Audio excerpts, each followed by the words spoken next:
চাঁদাবাজদের রুখতে প্রয়োজনে আবারও আন্দোলনের হুঁশিয়ারি দিয়েছেন জাতীয় নাগরিক পার্টি এনসিপির আহ্বায়ক নাহিদ ইসলাম।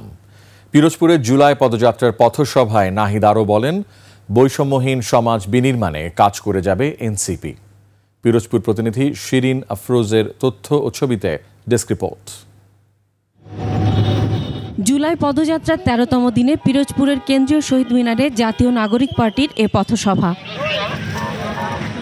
বৈরী আবহাওয়া উপেক্ষা করে সমাবেশ স্থলে হাজির হন এনসিপির নেতাকর্মীরা। পথসভায় সভাপতিত্ব করেন পিরোজপুর জেলার প্রধান সমন্বয়কারী মশিউর রহমান।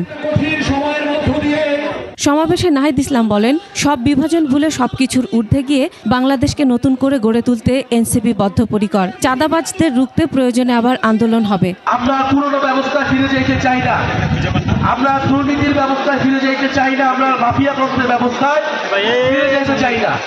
আমাদের আন্দোলনের সময় আমাদের স্লোগান ছিল বৈষম্য বিরোধী সমাজ গড়তে হবে।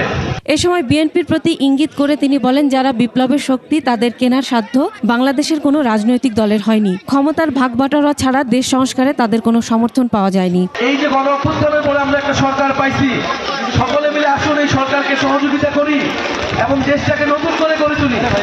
কিন্তু আমাদের সেই আহ্বানে সবাই সাড়া দেয় নাই। কেউ শুধু ক্ষমতা চাইছে, শুধু দ্রুত নির্বাচন চাইছে।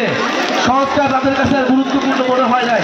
তিনি আরও বলেন, রাজপথে রক্ত দিয়ে যে স্বাধীনতা এসেছে তা অক্ষুণ্ণ রাখতে বদ্ধপরিকর এনসিপি। সীমান্তে বিএসএফ বাংলাদেশিদের হত্যা বন্ধ না করলে প্রয়োজনে লং মার্চের হুঁশিয়ারিও দেন নাহিদ।